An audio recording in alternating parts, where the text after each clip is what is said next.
दुनिया में 3 लोगों के बिना आप नहीं रह सकते। इनको अपनी महत्वाकांक्षा कभी मत बताओ। जीवन में तुम्हारी योग्यता तुम्हारी सबसे बड़ी दुश्मन होगी, उसको छिपाना है।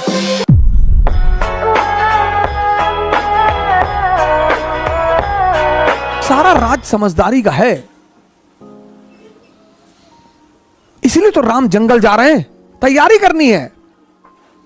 कुछ लोग आईएएस की, अगर आप बड़ी बड़ी तैयारियां कर रहे हैं, गौर से सुनिएगा इस बात को, अगर आप जीवन में बड़ी बड़ी तैयारियां कर रहे हैं और हर फ्रंट पे लड़ रहे हैं,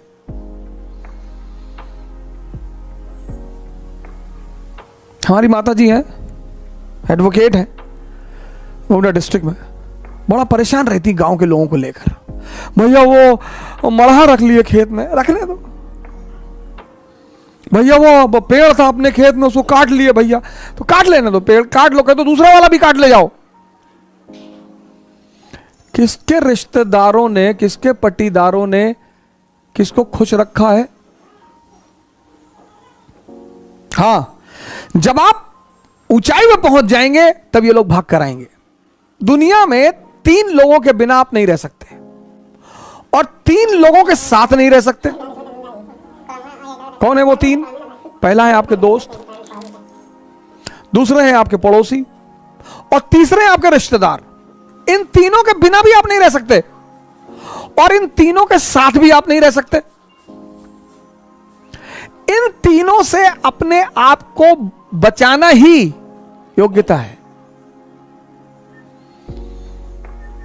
आप उठे समस्तीपुर से, बैग उठाए, किसी को बताया ही नहीं कि आप आईएएस की तैयारी करने जा रहे हैं, बताया ही नहीं, आपने चर्चा ही नहीं की।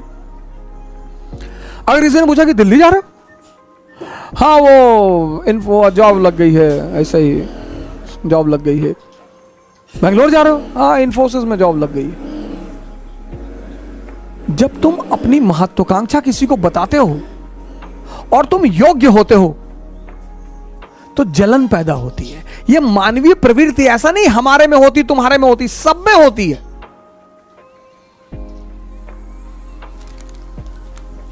सब में।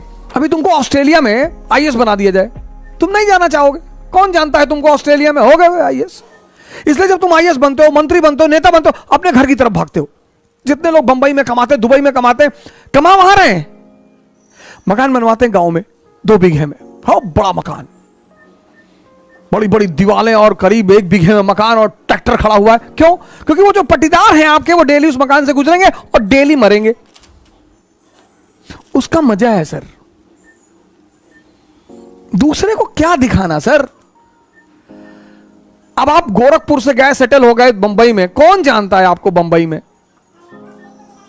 लेकिन बैजूडीहा गांव के आप रहने वाले हैं, वहीं के लोगों ने आपको गाली दी है बचपन में, चुनौतियां दी हैं, आपको ताना मारा है कि कुछ नहीं कर पाओगे, तो आपने 3 बीघे में मकान बनवाया गांव में। कोई नहीं रहता, कोई रहता ही नहीं, इतना बड़ा ताला लटका है। लेकिन पूरा गांव जब उस मकान से सामने से गुजरेगा तो डेली मरेगा कि बहुत पैसा शुक्लवा कमाए, तस्करी उस्करी करता होगा।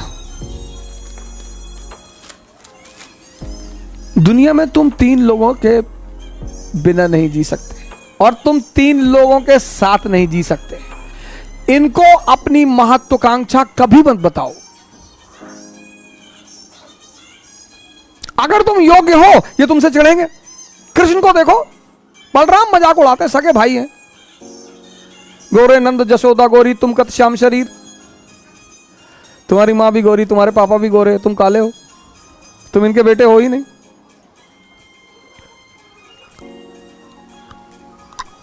फिर बलराम एक दिन कृष्ण से कहते हैं कि ये वृंदावन के यादव लोग तुमको पीटने का प्लान बना रहे हैं।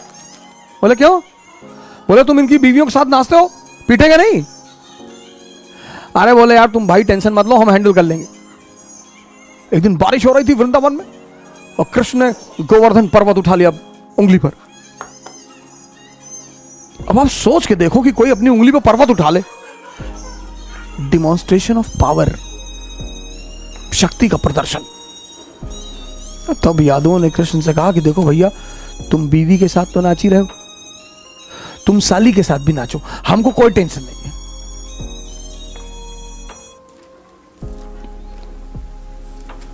जीवन में तुम्हारी योग्यता तुम्हारी सबसे बड़ी दुश्मन होगी, उसको छिपाना है। 98% लाना योग्यता नहीं है। वो सेल टैक्स कमिश्नर थे लखनऊ में, सुसाइड कर लिया, 2-3 दिन पहले की बात है। योग्यता है इस दुनिया को हैंडल करना। एक साहब है हमारे मित्र, कहते हैं तुम नौजवान क्रांति चला के सबको बचा लोगे। हमने कहा हम तो बचा लेंगे। नहीं नहीं, तुम्हारा क्या मकसद है कि तुम कोरोना से कोई मरता नहीं है? कि मरते तो लोग टिटनेस से भी है। मरने का क्या है? शुगर ज्यादा बढ़ जाए आदमी मर जाए, दूध ज्यादा पी ले डायरिया हो जाए मर जाए। मौत को तो बहाना मांगना है ना, उसे तो बहाना चाहिए। जो बड़ी क्रॉनिक बीमारियां हैं, कैंसर, बड़े सारे लोगों को मैं जानता हूं 10-10 साल से जिंदा है, कुछ नहीं हो रहा है।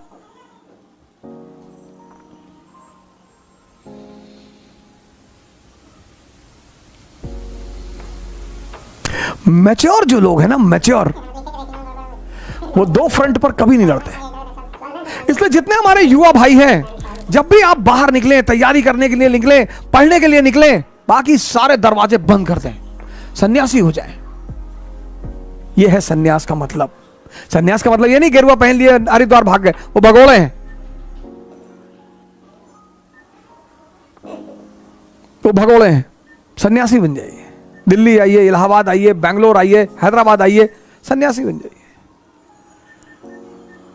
कोई आपसे कह रहा कि दिमाग खराब है तुम्हारा, आईएएस कभी नहीं बनेगा तू। जी भैया, हम तो भैया ऐसे ही चले आए भैया, हम तो एनसीईआरटी पढ़ने चले आए भैया, हम थोड़ी आईएएस बनेंगे भैया। और जिस दिन आईएएस बन जाओ उसी आदमी को पहले बुलाओ कि क्या हाल है तुम्हारा, क्या कह रहे थे तुम? अरे भैया हम तो ऐसे ही कह रहे थे भैया, हमारी तो अम्मा कहती हमारी शक्ल कुत्ते जैसी। बिल्कुल सही कहती तुम्हारी अम्मा। इस दुनिया में मजा क्या है सर? विरोध का होना। विरोध विरोध, जितना तुम्हारा विरोध होगा उतने तुम्हारे उभरने की संभावना बढ़ जाएगी। विरोध मुर्दे का नहीं होता सर।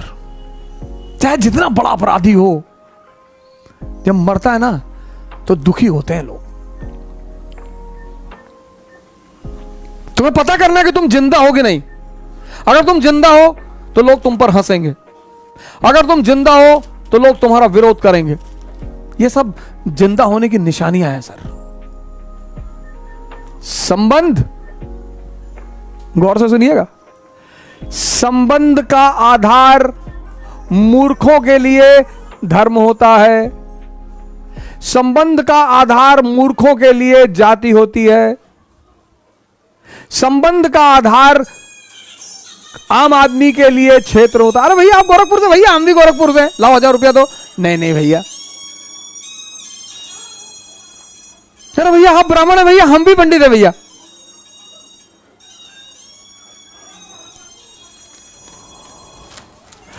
आम आदमी के लिए संबंध का आधार क्या है? जाति, धर्म, क्षेत्र। एरिस्टोक्रेसी के लिए संबंध का आधार क्या है? इंटरेस्ट।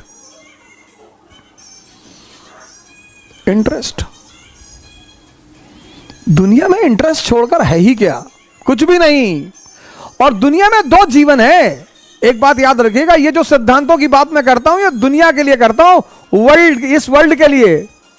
एक आध्यात्मिक जीवन है, वो दूसरी दुनिया है सर, वहां के नियम अलग हैं, वहां के कानून अलग हैं।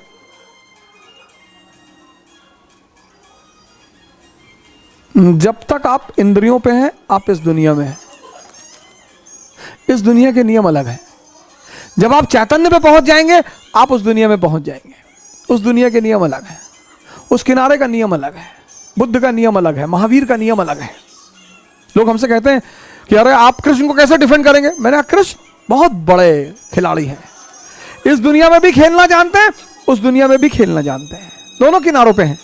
आमतौर पर आप एक ने एक किनारा छोड़ दिया तो आप एक ही किनारे पे बैठेंगे। इसलिए हमने उनको परम योगी कहा। वो जानते हैं इंद्रियों की दुनिया बेईमानों की दुनिया है। तो जिसकी जो दुनिया है उससे उसी भाषा में बात करनी पड़ेगी। कभी कभी होता है ना कि दो अपोजिट आदमी को आपको समझाना होता है। ये बात मेल जो वर्ग है, मेल पुरुष, वो ज्यादा समझेगा, खासकर जब उसकी शादी होती है। दो सुपर पावर आमने सामने होते हैं, पत्नी और मां, और दोनों के बीच कोल्ड वॉर शुरू होता है कि गुलाम किसका।